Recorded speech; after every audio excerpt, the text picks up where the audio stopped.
You're listening to The Bible Guys, a podcast where a couple of friends talk about the Bible in fun and practical ways. Good morning, good morning. Yes. We talk the whole night through. Good morning, good morning to you and you and you. Good job, Chris. Hey, good morning, Everybody everybody. was waiting for it. Well, Thursday. We were hoping. Thursday I is just the was day. wishing upon a star. Wishing upon a star. It's so funny. Hey, welcome to the Bible Guys. This is Chris and Jeff, and whether it's Yes. evening or morning, thank you for tuning in. We're talking about the Beatitudes, but before we dive into that, we have a Stump the Pastor I segment. love these. Yeah. Well, why do you love them? Because they're fun. I love the open forum Q&A, top of your head. Yeah. Hey, Pastor, I was thinking about this thing. I love that environment. I like to do it with the young adults. Yep. Usually once or twice a year. I like to do it with our high schoolers. And these kids, the last time I did it with the young adults, they stayed till like midnight. It was nuts. When did it begin? When did the Q&A begin? 7. Wow. Yeah. So I was there. They had a big dinner. I think it was like 7 o'clock, 7 or 8 that I got there, and we were done at just before midnight. Wow. Yeah. And they're just asking you all sorts Just of asking questions. Yeah. Hey, I was reading about this. I read about this. What do we think about this? Why is this true or that true? High schoolers will do the same thing. I did one with high school last year that lasted till around 11. As a matter of fact, the parents were sitting around the outside of the room. They all came to pick up their kids. And I was like, hey, I'll stay as long as everybody wants to ask questions, but your mom and dad are here. So make sure your mom and dad say it's okay. Next thing you know, we got like 50 people just sitting in the room just asking questions. I love that stuff. It's fun because people, if you really know what you believe, you don't have to worry about people asking questions and challenging it. Right. If you really know God's words, God's word is strong enough to stand up under the strongest criticisms or critiques or questions. Yeah. God's not threatened by your questions. This is why Jeremiah says, come, let's reason together, says the Lord. That's right. Right? So anyways, this is I love it. This is from Eddie A. Hi, Eddie. And Eddie A says, hey guys, just want to start with, I love the show. Thanks, Eddie. Oh, good. My question is about when Jesus talks about an eye for an eye in his Sermon on the Mount. Similar to Chris, which by the way happens to be our passage for today. Yes. Desiree placed them together. Perfect. Similar to Chris, I find myself being a bit of a skeptic. I was confused why Jesus quotes God's word, eye for an eye, but then goes on to say something completely different, like turning the other cheek. I was wondering if there is a moment where Jesus changed the law or if it means something else. Furthermore, I find myself struggling with these moments of questioning and doubt and was wondering if you can share a time when you questioned God's word or doubted and how God helped you through that. Thanks and God bless, Eddie A. So a couple of different layers here. Yeah. Great question. Yeah. Simple question or simple answer, Eddie, is it's something else entirely. He didn't change the law. Yeah. And he's not ignoring one and then making a new one, right? Something else entirely different. But I appreciate it when somebody's honest about, hey, I struggle with some of these things. And all I would say is God's not threatened by your questions, and there are plausible answers to your questions. Yeah. Right. So what did you mean by God's not changing the law or making a new one? Yeah. So when you read Exodus, Leviticus, Numbers, and Deuteronomy, and I mentioned this right before the show started. Yeah. This is great. By the way. What you just said is the great. book of Exodus is God establishing the law. Then Leviticus is an extension of Exodus in that he now is unpacking the Levitical side, how all the sacrifices and the tabernacle and all those things, how that's going to be managed, those two things.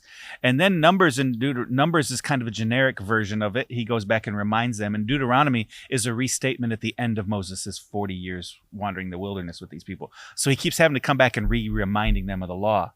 And so you break the law into pieces. There's the social law, which is you and I should not be killing each other. You and I shouldn't be telling lies to each other. We should be obeying our parents. We should just be worshiping one God. All of us should be honoring a Sabbath. Let's not be coveting. Let's not, whatever. So those are social things. And there's a number of laws like that. There are a bunch of Levitical laws. The altar needs to be this size. The tabernacle needs to be built like this. The priests have to go through these ceremonies in order to be clean enough to be able to do the sacrifices. Here's where the Holy of Holies goes, the bema seat, all that kind of stuff, right?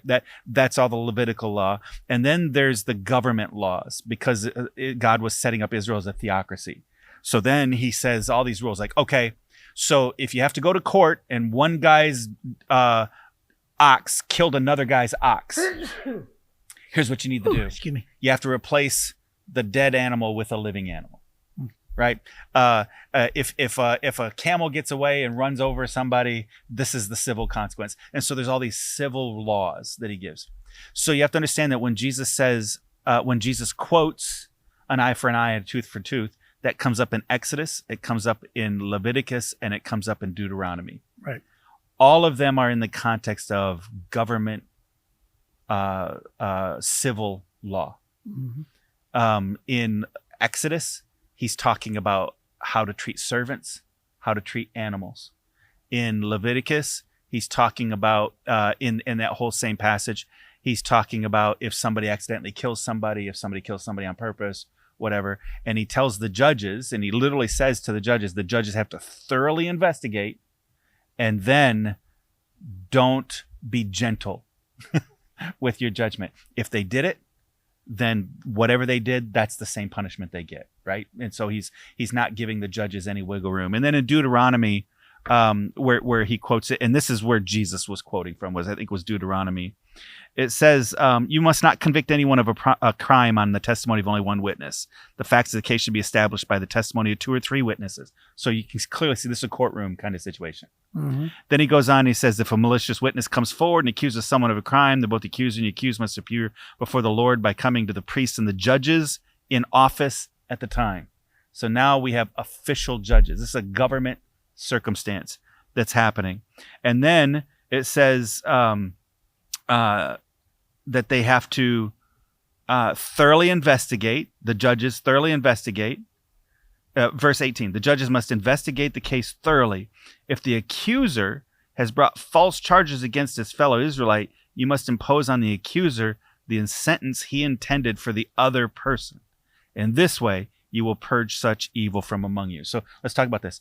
So this passage is saying, if somebody brings a false case, just trying to ruin you, I'm a powerful guy, you're a weak guy, I bring a case against you, it's totally fraudulent, but I'm trying to get your land, I'm trying to get your servants, I'm trying to get your animals, I'm trying to ruin your reputation so I can take over, right? Wild, Wild West kind of thing. One rancher against another rancher kind of thing. And I'm trying to ruin your reputation. Well, first of all, I need to bring 2 or 3 witnesses. But if I can't bring 2 or 3 witnesses, and it says the judges have to investigate thoroughly, and if they find out I trumped up this entire accusation and I'm just trying to ruin you, whatever I was trying to have done to you, now the judges are required to do to me. Right? I heard he murdered somebody and buried him in the backyard, and that's a death penalty issue. I heard that he was committing adultery, and that's a death penalty issue. Whatever the consequence of what I was accusing you of, now, if it turns out it was a false accusation, I'm supposed to be executed the same way that I was trying to get you executed with, right? Yeah. And so it's in that context then, he says, in this way, you'll purge this evil. You'll purge false testimony when the consequence is as heavy as what the bad guy was hoping would happen to the person he was accusing. Right? That's what he's saying. Make the consequence as heavy on the person who lied as it would have been on the person if it was true. Right? And it's in that consequence, he says, verse 21, you must show no pity for the guilty. Your rule should be life for life, eye for eye, tooth for tooth, hand for hand, foot for foot. So he's talking to judges saying, have no mercy in this moment. Right. If somebody is a liar accusing somebody falsely, no mercy on that person. Eye for eye, tooth for tooth, foot for foot, hand for hand. That's what Jesus is quoting. So Jesus is quoting a government verse, and he's saying, but you're wanting to take this into your own hands. You feel like somebody punched you, you get to punch them back. You think that somebody took advantage of you, you get to take advantage of them. Eye for an eye. And he's saying, this isn't your right. Revenge. That verse isn't about revenge. That verse is about judgment from judges. Yeah. Right? And what you're wanting to do now is use it as a personal, you think it's okay to be a vigilante. Right. To go get your own justice. And Jesus is saying, no, if it's a personal issue, not a government civil issue, it's a personal issue, you turn the other cheek. You don't punch them back because they punched you. If they ask you to go 1 mile, go 2. If they sue you for your coat, give them your cloak also. Right? Jesus is saying, listen, if this is personal, you have my people My followers have no right to take from others, right? To try to get back from them. He says instead, you go beyond. But that's different from the civil law. So he's not changing the law. He's differentiating between the intent of civil law and your personal right to expect vigilantism. Right. And on top of all that, let's not forget also, Eddie, that Jesus also said, a new commandment I bring to you, love one another. So Jesus is introducing the idea of mercy. Yeah. He's introducing the idea of like saying, hey, that's why he told his disciples, hey, everybody lords things over everybody else. He says, but with you, it shall be different, right? Right. With you, it shall be different. For those who follow Christ, he always challenges us to think a brand new way. And that's part of that as well. He's saying, hey, if you're a follower of me, then you're going to love one another. You're going to love your enemies. You're going to pray for those who persecute you. You're going to, and by the way, slapping the other cheek, we're about to read that, but slapping the other cheek wasn't much an assault as it was an insult. Yeah, right? absolutely. Yeah. And so he's saying, like, he's talking about character more than anything else. Yeah. And so he's introducing this idea of taking the high road, showing mercy, loving one another. And yeah, you're absolutely right. He's not changing the law. By the time Moses' law was being practiced in Jesus's day, people were using it for revenge, Right. an excuse to get revenge on whatever. Yeah. So God in the Old Testament, when he gives us the 3 different times he talks about eye for an eye, a tooth for a tooth, he's defining, make sure that the consequence is as significant as the offense, but he's also limiting the consequences. If I took an eye, they can't behead me. Right. Right? So he's limiting the consequences. So he's defining a narrow range. You can't go less than, the consequence needs to be equal to the offense, Right. or there's no justice. Right. But it can't exceed the offense, or that's not just either. So he gives this kind of limit, and that's a civil issue. So God does not view, and Jesus doesn't either. Jesus said, give to Caesar that which is Caesar's. Jesus does not diminish civil responsibility in the civil laws and civil government. He doesn't do it. Paul tells us, obey those who have the rule over us, right? That's right. Obey the government that God's put in place. There's a reason why they carry the sword, is what he says in Romans chapter 13. Yeah, unless it conflicts with God's word. That's right. So he's not dismissing the civil law. He's differentiating, saying you can't take this into your own hands. If it's a situation that does not rise to a civil suit, it's appropriate for Christians to deal with a thing that can't be. If you have a property issue between you and your neighbor wants to put his fence on your side, and you're saying no, put it on the line or put it on your side. If your neighbor wants to cut down your tree, right, and you can't sort it out, go work that out. That's not just a go ahead and let your neighbor put his fence on your property. Right. You go sort it out with the civil government. That's okay. Jesus is differentiating between what the civil government can do and what you can do as an individual. If it doesn't rise to a civil issue where you need to go before a judge, Jesus says, go past it. Now it's a mercy thing, right? And act like Jesus would act. That's what he's saying there. And I don't see this as a new rule. I don't see it as him changing the rules. He's correcting them, saying you're misusing this for your own anger and your own need for revenge. And so I think Jesus is deepening the meaning here, not changing the meaning. Yeah. Well, that's great. And by the way, here's the transition between the segment and the scripture reading. Ready for this? Here's the transition. Yeah. Hey, Eddie, that's exactly the verses we're about to read. Exactly. So Matthew chapter 5, we're reading the Beatitudes. Yes. And Jesus says, God blesses those who are humble, or those who are meek. Right. Yesterday a couple days ago, we established the idea that meekness is strength under control. That's right. Right. So it's not, meekness isn't weakness. Right. And in this Meekness ain't situation, Jesus is defining a little bit what this would look like. And he says in Matthew chapter 5, verse 38, you've heard the law that says the punishment must match the injury, an eye for an eye and a tooth for a tooth. But I say, do not resist an evil person. If someone slaps you on the right cheek, offer the other cheek also. If you are sued in court, your shirt is taken from you, give your coat too. If a soldier demands that you carry his gear for a mile, carry it 2 miles. Give to those who ask, and don't turn away from those who want to borrow. Mm-hmm. Right? So again, he's addressing the attitude, and I think we've covered a lot of these things. But this is where you get turn the other cheek. Right. This is where you get the. So I mean, this is a cultural phrase that we still hear. Oh, turn the other cheek. yeah. Go the extra mile. For sure. Boy, he really went the extra mile. You want to know where that came from? That came from Jesus, right, saying, "Go the extra mile." Yeah, and so back then, Roman soldiers could legally force a Jew to carry their equipment 1 mile. That's right. And so Jesus, not 2. Right, not 2. He couldn't make you. You know, they had mile markers on the Roman roads. Yep. And on Roman roads, he could make you carry because it was definitive. Here's a mile marker. There's a mile marker. And so you have to carry it 1 mile. And so Jesus is saying, saturate people with love. You know, the idea that when Jesus came along, he changed everything. And, you know, the power of servanthood and love. Like when Jesus washed the feet of the servant, you know, when he washed everybody's feet as a servant. That's what I was trying to say. There's this power of love that Jesus brought to the earth, right? So Jesus said, hey, in John 1:17, he says, Moses came to bring you the law. He said, but I've given you both truth and grace.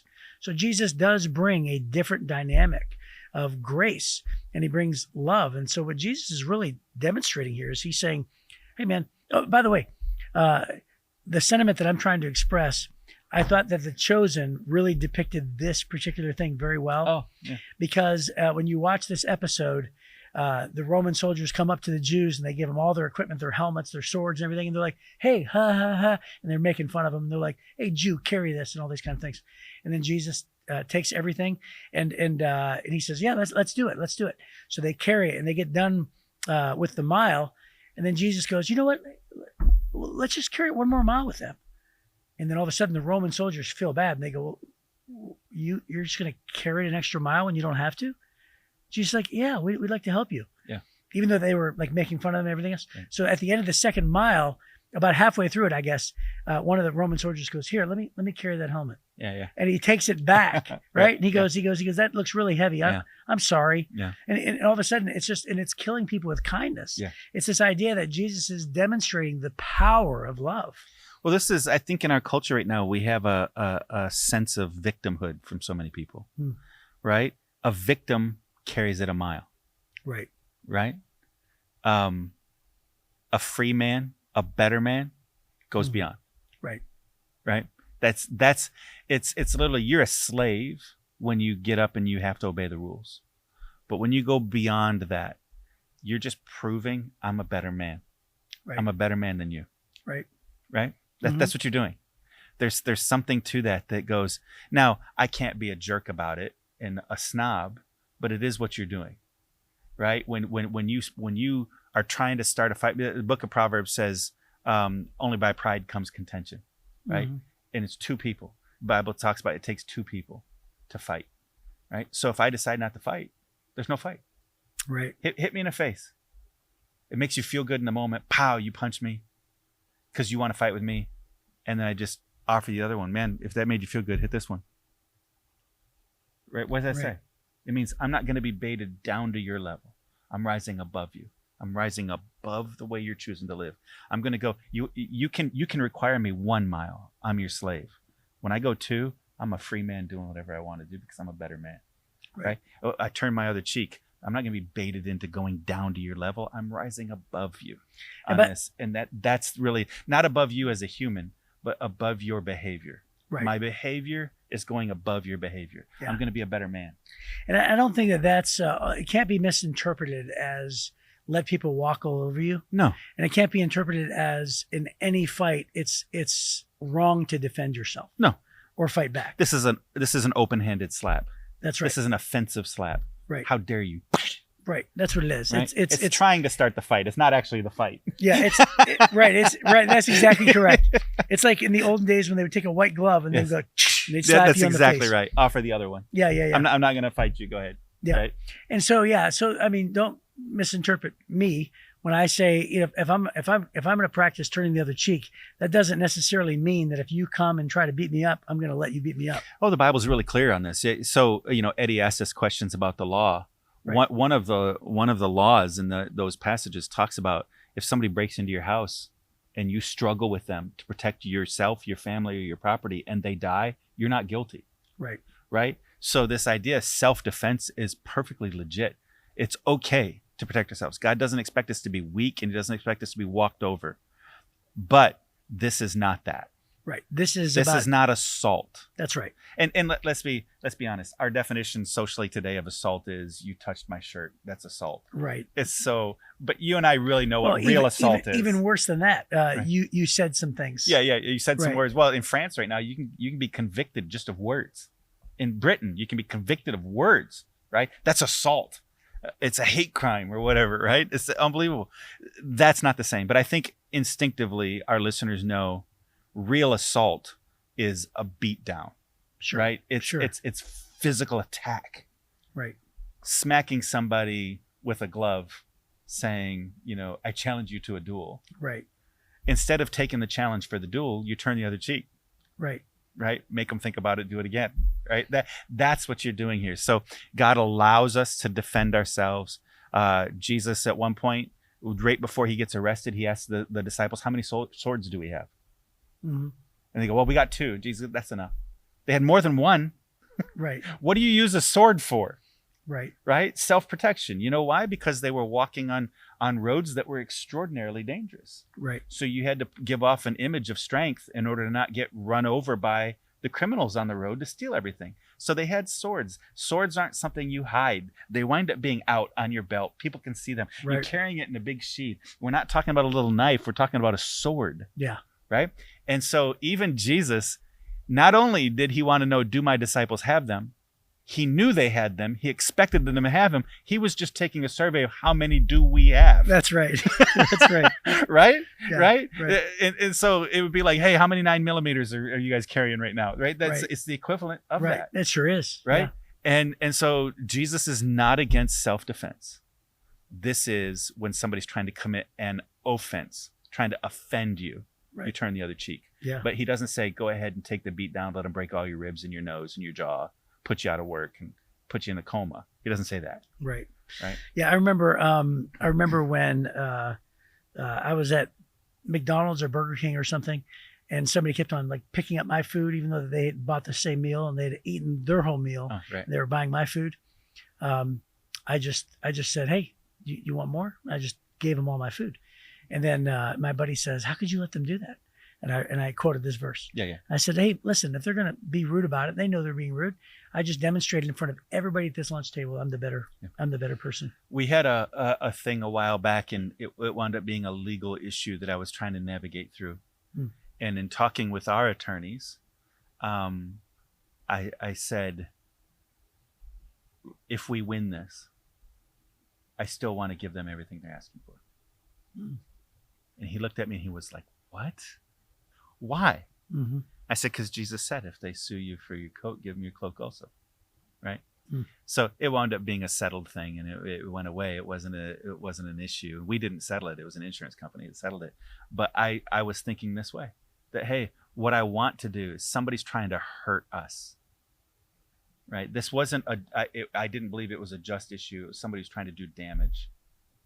And so when they're trying to do damage, I wanted to come back with the message, you can't hurt me when I give it freely. Right. Right? And then the insurance companies wind up resolving it, and it took us completely out of our hands. We couldn't do anything from that point. Legally, I couldn't go down that route Right. at that point.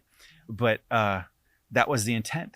So I'm not saying, oh, look at me. I'm saying there are practical ways to look at it. The filter was not, am I being sued? The filter was, why? Because they're trying to hurt me. It's not because of any damages that I did. Right. They were trying to hurt me. And so in that situation, if it was in my power, even though I was going to win this, I'll go ahead and give it to you. And he says, if somebody sues you for your coat, give them your shirt, give them your coat. He says, give to those who ask and don't turn away from those who want to borrow. There's a place in Proverbs that says, when somebody asks to borrow, just give it to them. Right? Don't expect it back. Give it to them. Don't expect them to repay. Mm-hmm. And I think that there is something to this, that what you're doing is you're deciding what kind of man are you, or woman. Yeah, you're not affected by them, their bad behavior, smacking you on the cheek, demanding that you do something you don't want to do, suing you unreasonably. What kind of person are you going to be? Their behavior doesn't matter anymore. And this is what Jesus is inviting us to do. Right. Is I am not going to react to your bad behavior and go down to your level, because Jesus has called me to walk above it. Right. And that includes not only people trying to harm you or being a jerk, but it could just be somebody who's unkind. Yeah. Just be kind to somebody who's unkind. Yeah. So think about that. The next time somebody walks in your office or your place of business and they're just being completely unkind, just know that if you just are kind back, maybe they'll realize, wow, how unusual is this person being? They're being kind to me when I'm being unkind to them. Yeah. And that's the power of change. Well, you see this actually happening with Paul writing multiple times. And thank God, while I'm in prison, I've also been able to share the gospel with many of the guards, and some of them have become followers of Jesus. Right. Right? Why? Because he's treating them far better than any other prisoner would ever treat them. That's right. Yeah. That's right. Yeah, it works. That's great. Hey, what a great unpacking of these verses. Yeah, and good job, Eddie. We'll see you tomorrow on the Bible Guys.